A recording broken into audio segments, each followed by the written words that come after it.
আপনারা পাবেন অশুদ্ধ জমিকে পরে ছাড়লাম। কোন জমির জল ওপরে উঠছে নিজে নিজে?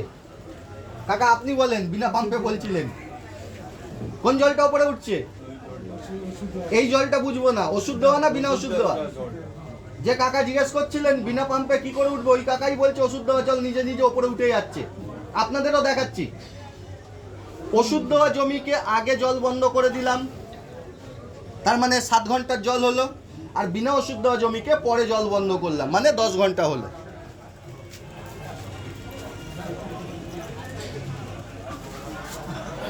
কোন জমির জলটা বেশি ছিল, বিনা অশুদ্ধ না অশুদ্ধ? এনাদের বক্তব্য অনুযায়ী বিনা ওষুধটা বেশি ছিল, তার মানে এই জলের লেয়ারটা উঁচুতে থাকা উচিত। এখন দেখেন প্রায় সমান সমান হয়ে গেছে। সাইড গুলো দেখেন একটু আস্তে আস্তে উপরে উঠছে, তার মানে প্রথম ডেমো হয়ে গেল। যদি মাথা না লাগিয়ে আমরা আমাদের রাজা রানীকে ব্যবহার করি একর প্রতি 200 ml, যেহেতু আপনাদের 50 শতকে বিঘা, তার মানে বিঘা প্রতি 100 ml করে যদি ব্যবহার করি, তাহলে আপনার মাটির সামান্য উঁচু নিচু হলেও আপনার কোনো টেনশন নেই। টেনশন হচ্ছে এদের, আপনার খালি পেনশনের সঙ্গে সম্পর্ক। একজন কৃষকের সব থেকে বেশি সময় খরচা লেবার কোন জায়গাতে যায়? কৃষকের টেনশন সব থেকে কোন জায়গাতে? আপনি যাই চাষ করুন না কেন, পানের বোরজ হোক বা ধানের জমি হোক, আগে মাটি তৈরি করতে হবে, বোরজ তৈরি করতে হবে, আর তার সঙ্গে আপনাকে দিতে হবে জলসেচ। এখানে একটা সময় টেনশন খরচা। মাটি তৈরি হয়ে যাওয়ার পর দিতে হবে সার, সারে একটা খরচা, তারপর বীজ, তারপর ওষুধ গাছ যত বাড়বে। আর এই সবকটা জিনিস আমরা কোথায় ব্যবহার করি? মাটির উপরে না নিচে? উপরে। লাগবে কোথায়? মাটির নিচে, যেখানে গাছের শেকড়টা আছে। ধান গাছের যদি আমরা চাষ দেখি, তাহলে ধানের শেকড়টা মোটামুটি 4 ইঞ্চি পর্যন্ত মাটির নিচে থাকে। তার মানে 4 ইঞ্চি পর্যন্ত যদি মাটির নিচে থাকে, তাহলে আমাকে জল, সার, ওষুধ তিনটে জিনিসই 5 ইঞ্চি পর্যন্ত ধরে রেখে দিতে হবে, না নিচে পালায় না উপর দিকে সূর্য টেনে নেয়। তাহলে এটা ছিল আমাদের 10 ঘন্টার জলসেচ আপনাদের বিনা ওষুধ দেওয়া। এটা মাটির প্রথম লেয়ার 2 ইঞ্চি নিচে, জাস্ট 2 ইঞ্চি নিচে। ভিজেছে না শুকনো আছে? কিছুটা শুকনো আছে। 3 ইঞ্চি নিচে,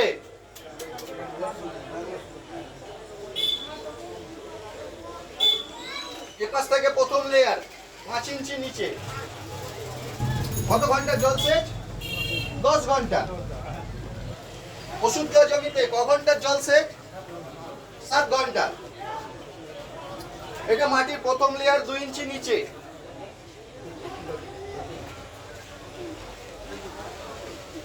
3 ইঞ্চি নিচে, 4 ইঞ্চি নিচে, 5 ইঞ্চি নিচে।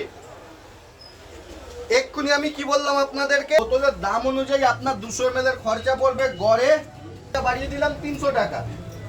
আগে কত 10, এখন কত 7, বাজলো কত 3। আমি ঝগড়াতে যাচ্ছি না, আনুমানিক একটা হিসাব করে দিই যে আমার নিজস্ব পাম্পের মাধ্যম দিয়ে মাঝ মাঠে গিয়ে যদি আমরা জলসেচ করি, তেল বা কারেন্ট, সময় আর আপনি নিজে সমস্ত খরচা যদি আপনারা ধরেন, পাম্পের মেইনটেনেন্স গড়ে 300 থেকে 500 টাকা। তো যদি 3 ঘন্টা বাঁচে, তার মানে বাঁচলো কত? 900 টাকা। খরচা কত? 300 টাকা। একদম পারফেক্ট বলেছেন বর্দা, কোনো ভুল নেই আপনার কথায়। পাম্পের দাম, যে পাম্প দিয়ে আপনি জলসেচ করছেন, সেই পাম্পটা আপনাকে কেউ ফ্রিতে দিয়েছে? পাম্পের খরচা ধরেন। 2 নম্বর হচ্ছে পাইপ। পাম্প এখানে, জমি ওখানে, জল ওখানে, তো যতটা পাইপ আপনি নিয়েছেন পাইপের দাম ধরেন। 3 নম্বর হচ্ছে ইলেকট্রিক বা তেল। 1 হর্স পাওয়ারের যদি মেশিন হয়, 1 ঘন্টা চলা মানে হচ্ছে 1 লিটার তেল শেষ। ডিজেল, কেরোসিন, পেট্রোল তিনজনেরই দাম 100 টাকা লিটার। তো বর্ধারা খালি আপনার তেলই যাবে 100 টাকা। এরপর পাম্প, তারপর হচ্ছে লেবার, পাম্পের মেইনটেনেন্স, আর বলবো তো আনুমানিক যত বলবো তত সময় বাড়বে, আমার যাওয়ার জন্য তারা নেই, আপনাদের জন্য, ঠিক আছে? তো আনুমানিক 300 টাকা পার ঘন্টা খরচা পড়ে। তো 3 ঘন্টা যদি বাঁচে আমার সময়, তাহলে 900 টাকা বাঁচতে পারে। সেই 900 টাকা থেকে আপনারা কেবল আমার ওষুধ ব্যবহার করেছেন 300 টাকা, তার মানে আমার ওষুধের দাম বাদ দিয়ে 600 টাকা উল্টে 1 একর জমিতে আপনার পকেটে রিটার্ন আসবে। বিঘা হিসাবে ধরলে 300 টাকা আপনার পকেটে রিটার্ন আসবে। এটা গেল প্রথম ফায়দা। দ্বিতীয় ফায়দা, আপনার এখানে 1 বিঘা জমিকে 1 একর ধানের জমিকে ট্রাক্টর দিয়ে যদি আমি ভাড়াতে নিই, 1 2 3 তিনটে চাষ দিয়ে মই দিয়ে ফাইনাল তৈরি করে দেবে। গড়ে কতক্ষণ সময় লাগে আপনার এখানে, অথবা আপনার এখানে ট্রাক্টরের ভাড়া কত?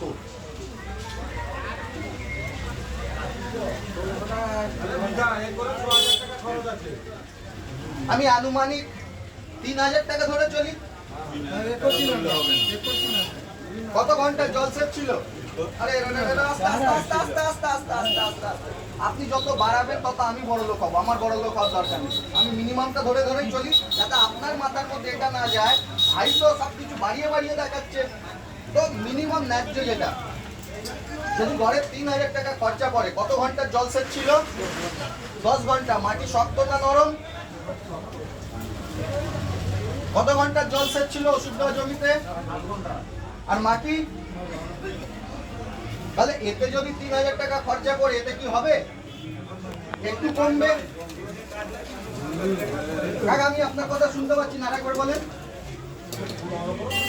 যদি ধরি তাহলে আনুমানিক কম বেশি আমি 1000 টাকা আপনার ট্রাক্টরে তো সেভ করতে পারবো, যদি নিজস্ব হয়। তার মানে ট্রাক্টরে বাঁচতে পারে 1000 আর জলে বাঁচলো 600, সব মিলিয়ে 200 ml। মাটি তৈরি হয়ে গেছে, গাছ লাগিয়ে দিয়েছেন, এবার ধান গাছ ধীরে ধীরে ধীরে ধীরে বড় হচ্ছে।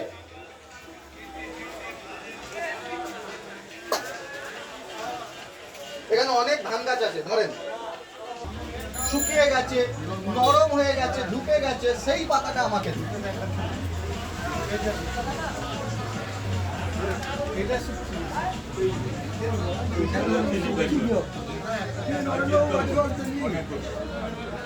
আস্তে আস্তে শুকিয়ে যাচ্ছে, নরম হয়ে যাচ্ছে, ঝুঁকে যাচ্ছে, ঠিক আছে? সেই পাতাটাই দিয়েছেন, ভালো পাতারা ওনারা রেখে রেখে দিয়েছেন। এটা হচ্ছে আমাদের ধান গাছের পাতা।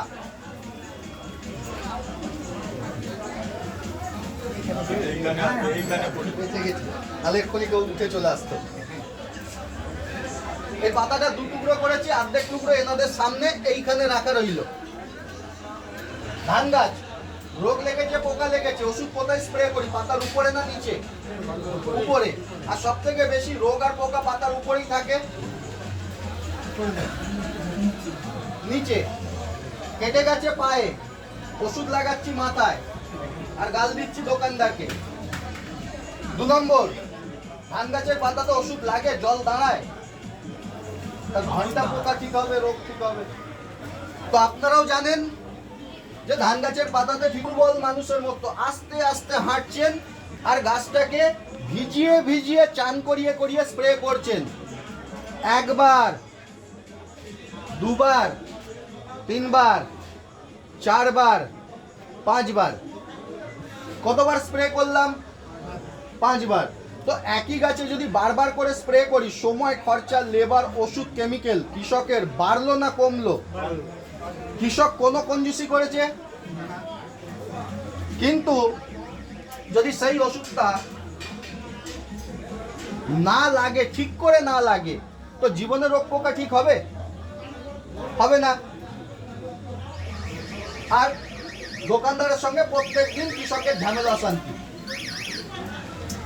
এখন যদি আপনি মাথা না লাগিয়ে আমার রাজা রানীকে ব্যবহার করেন, রাজা যাবে 5 ml, রানী যাবে 15 ml। কিভাবে মেশাবো? আগেও বলেছিলাম, আবার বলে দিই, আমার কাছে পান গাছের, ধান গাছের কোনো ওষুধ নাই রোগ পোকা ঠিক করার। ওটা দোকান থেকে নিচ্ছিলেন, ওখান থেকেই নিতে হবে। আমার কাছে ওই ওষুধের গাছটাকে বাড়িয়ে দেওয়ার, ওটাকে ধরে রাখার পদ্ধতিটা আছে। তো মেশাবো কিভাবে? 15 লিটারের ড্রাম, আগে জল ভরে নিন, রাজা অ্যাক্টিভ 80 কে 5 ml, রানী অ্যাক্টিভ ম্যাক্স কে 15 ml আগে মেশান, একবার মিক্স করে নেন। এরপর দোকানদার আপনাকে যে রোগের ওষুধ পোকার ওষুধ দিয়েছে তার যা মাপ আছে সেই মাপটা আরেকবার মিশিয়ে একবার মিশিয়ে দেন। আগে আমরা এই গাছটাকে কতবার স্প্রে করেছিলাম, তাহলে এখন আমরা 5 বারই স্প্রে করব। একবার,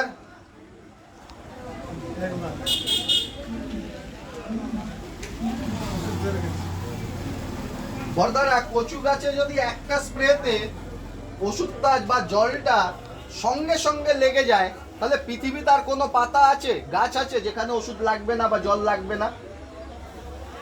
হ্যাঁ কি না? তাহলে কৃষকের টেনশন বাড়লো না কমলো? ঘন্টা কমলো।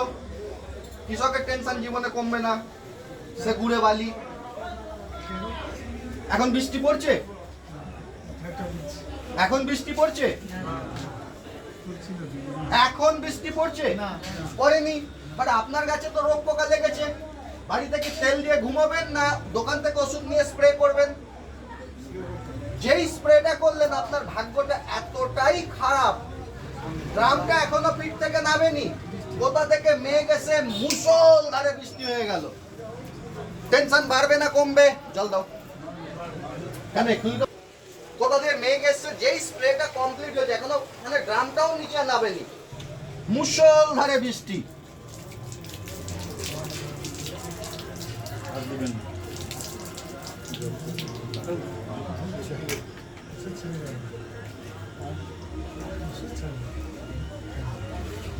আছে না শুকিয়ে গেছে, তার মানে আপনি যদি এই দুটো পাতাই এখানে রাখা রইল, তার মানে আপনি যদি মাথা না লাগিয়ে আমার এই ওষুধটা লাগান, আপনার খালি টেনশনের সঙ্গে সম্পর্ক, টেনশন এরা নেবে। যতই ঝড় জল বৃষ্টি হোক বা দিনের বেলা রোদ্দুর হোক, সব জায়গাতেই আপনাকে সাপোর্ট করতে সাহায্য করবে। এবার হচ্ছে খরচা। খরচা কত হয়? 1 বিঘা জমি, 1 একর জমিকে পুরো চান করিয়ে ভিজিয়ে স্প্রে যদি করি তাহলে 10 গ্রাম জল লাগা উচিত। কেন? বারবার করে স্প্রে করছি, আস্তে আস্তে হাঁটছি, ফলে সময়, খরচা, লেবার, ওষুধ, কেমিক্যাল 30% আপনার বেড়ে যাচ্ছে। এখন যেই আমরা রাজা রানীকে দিলাম 30% সবকিছু আপনার কমে গেল, মানে 7 গ্রাম। পার ড্রামে কত ml রাজাকে দিয়েছি? 5 ml। কত লাগলো? 35 ml। তাহলে আমি আপনার খরচা বাড়ালাম কত? 35 ml এর খরচা আসবে গড়ে 40 টাকা। তাহলে আমি আপনার খরচা বাড়িয়ে দিলাম 40 টাকা। আগে কত? 10, এখন কত? 7, বাজলো কত? 3 গ্রাম। দাদারা আজকের দিনে যে ওষুধগুলো আপনারা ব্যবহার করেন খুব কম করে হলেও 100 টাকা গ্রাম পড়ে। তার মানে আগে 10, এখন 7, বাজলো 3, তো 100 টাকা করে যদি আমি ধরি, 300 টাকা আপনার বাঁচলো। সেই 300 থেকে 40 টাকার আমার ওষুধ ব্যবহার করেছেন। এখানেও একবার স্প্রে করার জন্য 1 একর জমিতে আমার ওষুধের দাম বাদ দিয়ে 260 টাকা আপনার পকেটে রিটার্ন আসলো। বাট এই 260 টাকা চাষির জন্য কিচ্ছু যায় আসে না। কৃষকের একটাই খালি চিন্তা, বাবা খরচা করতে আমার 40 টাকা আপনার বাঁচবে। একটা স্প্রেতে যদি 35 ml লাগে, 4টে স্প্রেতে লাগবে আপনার 140 ml। খালি এইটুকু পুষে 4টে জিনিস আপনারা স্প্রে করেন, রোগের ওষুধ, পোকার ওষুধ, ঘাস মারা ওষুধ, ভিটামিন টনিক, যাই স্প্রে করবেন, যেটা এখন আমরা দেখলাম। 4 নম্বর একটা সব থেকে মোটা খরচা, মোটা টেনশন, এটা হচ্ছে জমিতে সার ব্যবহার করা। Nitrogen, phosphate, potash. এইবার বলেন কি বলছিলেন? DAP. DAP, di ammonium phosphate. এ মানে হচ্ছে 18, পি মানে হচ্ছে 46, পটাশ এর মধ্যে নেই, তাহলে পটাশ দিতে হবে। পটাশের নাম কি? MOP, muriated of potash. সারের নামে সব থেকে বদনাম কে? ইউরিয়া। 4600, 10 26, 10 26 26, 14 35, 14 35, 14। আর কেউ বেঁচে রইল? হ্যাঁ, ভ্রমর, যা সার আপনার মাথায় আসছে সমস্ত সারি এর মধ্যে আছে। তো মাটি তৈরি হয়ে গেছে, সবার প্রথম মূল সার দেবেন। মাটি তৈরি হয়ে গেছে, এবার আপনি প্রথম মূল সার দেবেন। তো আপনার যে সার পছন্দ, 1 কেজি, 10 কেজি, 1 প্যাকেট, 2 প্যাকেট, আপনি সার কোথায় ব্যবহার করেন? মাটির উপরে না নিচে? মাটির উপরে। তাহলে আপনার জমি তৈরি হয়ে গেছে, মাটির উপরে আপনার যে সার যতটা লাগে আপনি ততটা ব্যবহার করলেন।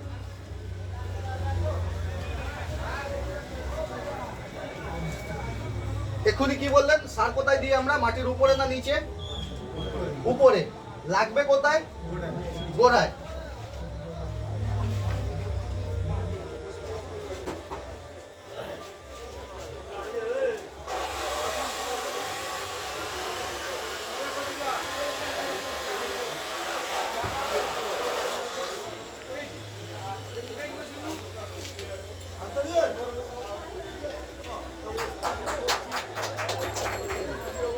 এটা গেল হচ্ছে মূল সার। কিছুদিন বাদ আবার চাপান দেবেন। এই মাত্র বিকালবেলাতে ঘর থেকে নাস্তা করে একদম পেট ভরে গলা পর্যন্ত খেয়ে এসছেন, আর যেই বাজারে এসছেন আপনার যদি বন্ধুর সঙ্গে দেখা বলে চ টিফিন করি, আবার করা যাবে? আর যদি বন্ধু রেগে যায়, আরে এতদিন বাদে বড় মুখ করে বললাম আজকে খাবি না, এটা গেছিল মূল সার। এরপর আপনি দিচ্ছেন চাপান। মূল সার হজম হয়েছে? এখনো যে খাবারটা দিয়েছিলেন সে খাবারটা হজম হয়নি। মাঠে গেছেন আর লেবারদেরকে চমকাচ্ছেন, ওই এদিকে আয়। হ্যাঁ বাবু, সাউদারা কতটা দিয়েছে রে? বাবু ও সাউ বাবু 10 কেজি করে দিয়েছে। আচ্ছা, তপন বাবু কতটা দিয়েছে রে? বাবু 15 কেজি দিয়েছে। এই শোন, তাহলে আমাদের না 20 কেজি করে দিতে হবে, নাহলে ওদের থেকে আমরা ছোট হয়ে যাব। কম্পিটিশনের চক্করে কি করছে? নিজের রক্ত জল করা পয়সা মাটিতে ঢালছে।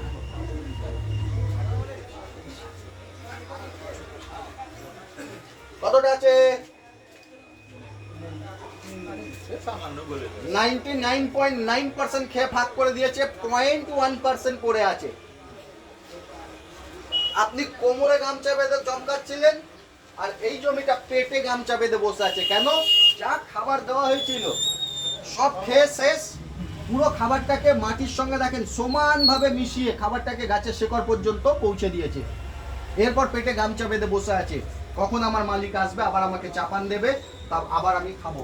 আর যেই চাপান আবার দেবেন,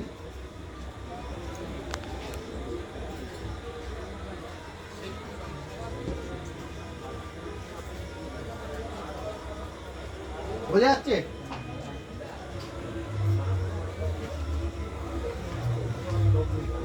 আবার সেটাও মাটির সঙ্গে মেশা শুরু, আর গাছের শেকড় পর্যন্ত চলে আসা। তাহলে আপনাদের কোন জমিটা লাগবে? বেশি সার দিয়ে বেশি জমিটা, না কম সার দেওয়া কম জমি ছোট জমি? কোনটা? এইটা? তাহলে আমার ওষুধ ব্যবহার করতে হবে। তো কোনো সমস্ত মানুষকে আমার ওষুধ ব্যবহার করা উচিত কি না? ডিএপি। তাহলে যে সারটা মাটির উপরে পড়ে থেকে নষ্ট হচ্ছে ওটা আগামী কম করে দেবো। কতটা? 20%, মানে 2 কেজি কম। কত রইল? 8। 1 কেজি সারেতে 5 ml। কতটা রাজা লাগলো? 5 8 40। 40 ml রাজা দিলাম। 40 ml রাজার খরচা আপনার পকেট থেকে আমি কত টাকা কাটবো? 50 টাকা। তাহলে আমি আপনার খরচা বাড়িয়ে দিলাম 10 কেজি সারের জন্য 50 টাকা। আগে কত? 10, এখন কত দিলেন? 8, বাঁচলো কত? 2। আজকের দিনে যে দোকান থেকে আপনারা সার কেনেন 1 কেজি ডিএপির দাম কত নেয় বর্তারা? কেউ 40 বাঁচালাম, 50 টাকা খরচা করার পরেও 40 টাকা আপনার পকেটে রিটার্ন আসলো। 10 কেজিতে যদি 40 বাঁচে, সব সার মিলিয়ে মোটামুটি 100 কেজি, 2 প্যাকেট তো ঢুকেই যায় একে করে। তার মানে 10 কেজিতে যদি 40 বাঁচে, 100 কেজিতে বাঁচবে 400। 10 কেজিতে যদি 40 ml লাগে, 100তে লাগবে 400 ml। তো মোটামুটি আমার বলা শেষ, আর 5 মিনিট থাকবো। তারপরে আপনাদের যাবতীয় যে ধরনের প্রশ্ন আছে আপনারা একে একে জিজ্ঞাসা করবেন।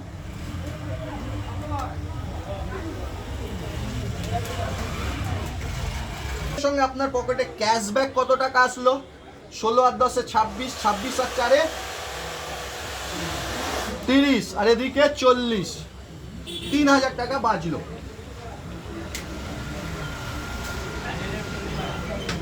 এক একরে যদি আপনি আমার ওষুধ ব্যবহার করেন, তাহলে আমার বলেছিলাম সব ব্যাপারে আপনারা বলবেন, আমি বলবো না।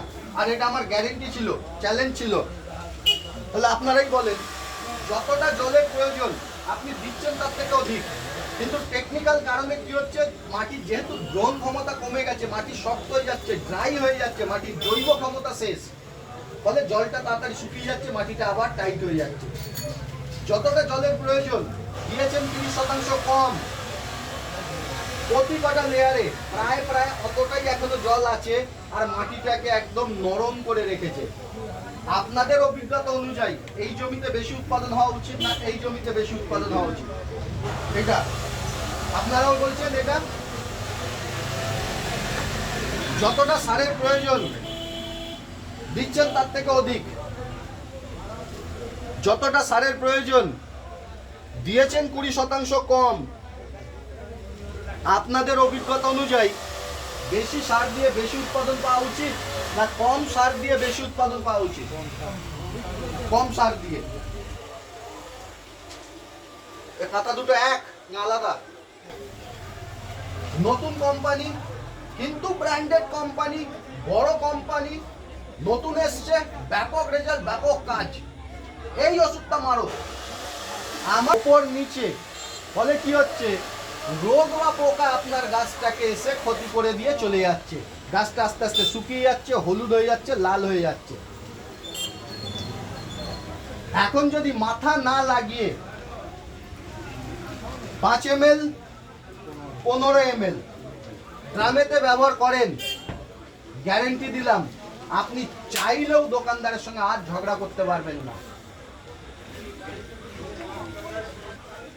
এই পাতাটা আপনারা যখন দেখেছিলেন কিরকম ছিল?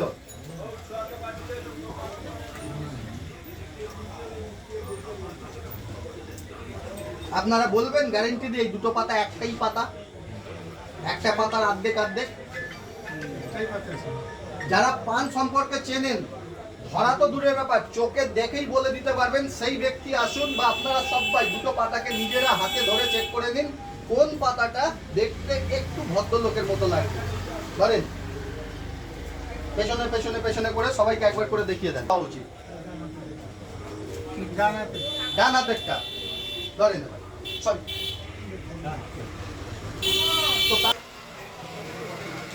তো 12 আর 3 15,040, অর্থাৎ 15 ছেড়ে দিন। আমার দুটো ওষুধের খরচা দাম যদি এইভাবে কন্ডিশন হয় যে পাতাটা আপনাদের হাতে, সারটা আপনাদের এখানে, মাটিটা আপনাদের এখানে, যদি সত্যি করে এই কন্ডিশনটা হয়, তাহলে তো আপনি উৎপাদন এক্সট্রা পেলেন, এর জন্য তো আলাদা করে কোনো খরচা করেননি। তো যদি আপনার বিঘা প্রতি বা একটা বড়জে বা একটা একরে 10,000 টাকাও যদি এক্সট্রা ফায়দা আপনার হয়, কোনো রকম ক্ষতি আছে? তাহলে এবার মাথা লাগাবেন না আমার ওষুধ লাগাবেন, সেটা আপনাদের ব্যক্তিগত। হলুদটা কেন নিলাম? হলুদ হচ্ছে আপনার একটা 100% আয়ুর্বেদিক ওষুধ। কিরকম? আগেকার দিনে যখন ঘা ফোট হতো, অ্যালোপ্যাথি ছিল না, আগেকার মাটি, যে মাটিতে কোনোদিন আমরা রাসায়নিক বা কেমিক্যাল ব্যবহার করিনি, ওই কারণে আগেকার কৃষকরা কি বলতেন, এই মাটিকে দেখে বলতেন দুটো কথা। কিভাবে করতাম? বাড়ির জৈব সার, গোবর সার। আপনারা বলেন যে মাটিতে লাগাতার গোবর সার দিয়ে চাষ করবেন, সে মাটিতে কি তৈরি হবে? কেঁচো। কেঁচো যে মল ত্যাগ করে সেটাকে কি বলা হয়? কেঁচো সার, কেঁচো মাটি। আর ইংরেজি ভাষায় বলা হয় ভার্মি কম্পোস্ট। তার মানে হচ্ছে উপকারী ব্যাকটেরিয়া, আর তার সঙ্গে থাকতো কিছু উপকারী ছোট পোকা। যেহেতু এরা 3 জন জীবিত আর বসবাস করতো মাটির মধ্যে, এই কারণে বলা হতো এই মাটিরও জীবন আছে, প্রাণ আছে। আর যার মধ্যে জীবন আছে, প্রাণ আছে, তার মধ্যে রক্ত আছে। আর রক্ত রং কি মনে রাখবেন? রক্ত রং লাল। এই রক্ত হচ্ছে আমাদের শরীরে বেঁচে থাকার ক্ষমতা, কাজ করার ক্ষমতা। আর এই রক্ত ছিল মাটির জৈব ক্ষমতা। দুনিয়া প্রত্যেকদিন আগে যাচ্ছে না পেছনে যাচ্ছে? আগে না পেছনে? আরো এগিয়ে নিয়ে যাওয়ার জন্য সর্বপ্রথম যে সারটার আবিষ্কার হয়েছিল সেই সারের নাম হচ্ছে ইউরিয়া। এই কারণেই বলা হয় সারের নামে সব থেকে বেশি বদনাম কে? ইউরিয়া। এত পরিশ্রম করছেন, এত পয়সা লাগাচ্ছেন, উৎপাদন বাড়ছে না, একটুখানি ইউরিয়া ব্যবহার করেন, আপনার উৎপাদন বেড়ে যাবে, খরচা কমে যাবে, পরিশ্রম কমে যাবে। শোনার পর আমরা কি করলাম? ভয়ে ভয়ে বিঘা প্রতি 10 কেজি সার ব্যবহার করলাম, মাটি তৈরি করলাম,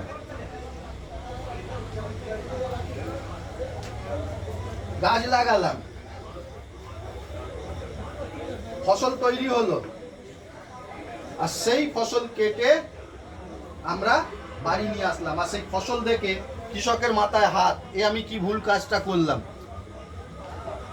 কৃষক কি ভুল কাজ করলো?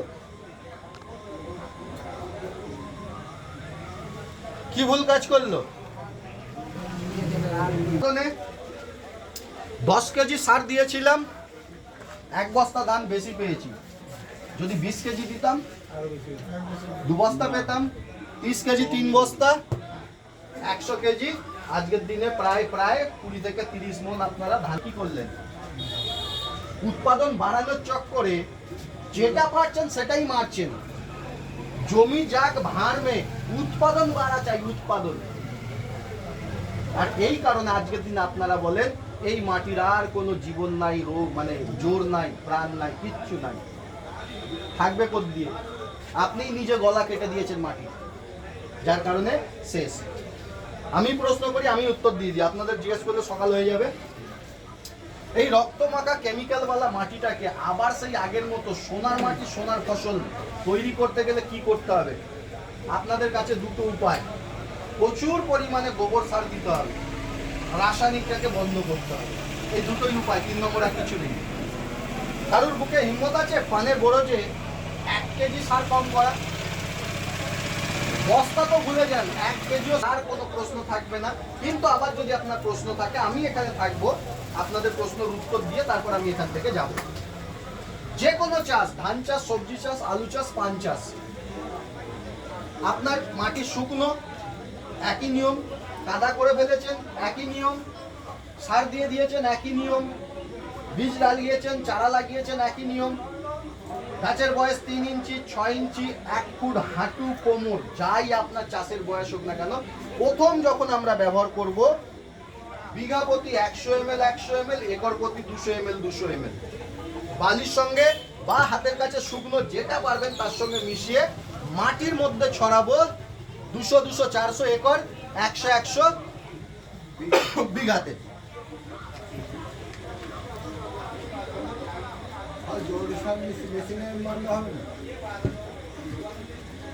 দিনে আমরা 3 বার খাবার খাই, সকালবেলা জল খাবার, দুপুরবেলাতে খাবার, রাতের বেলা খাবার।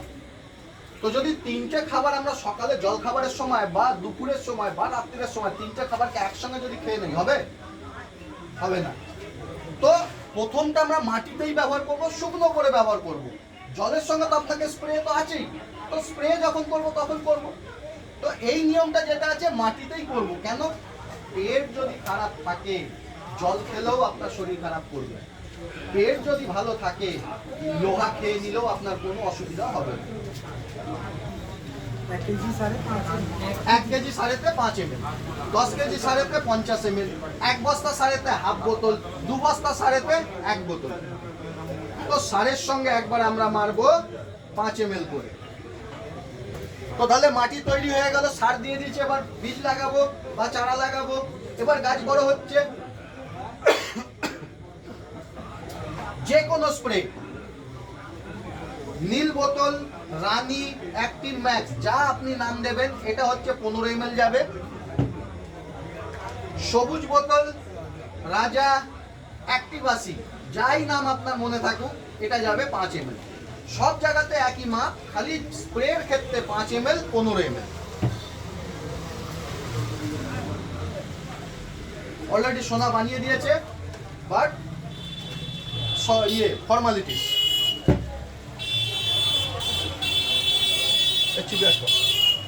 তো বর্দা আমার টোটাল বাদন এলো কি এলো না সেটা সেকেন্ডারি, আগে হচ্ছে আপনার জমির মাটি।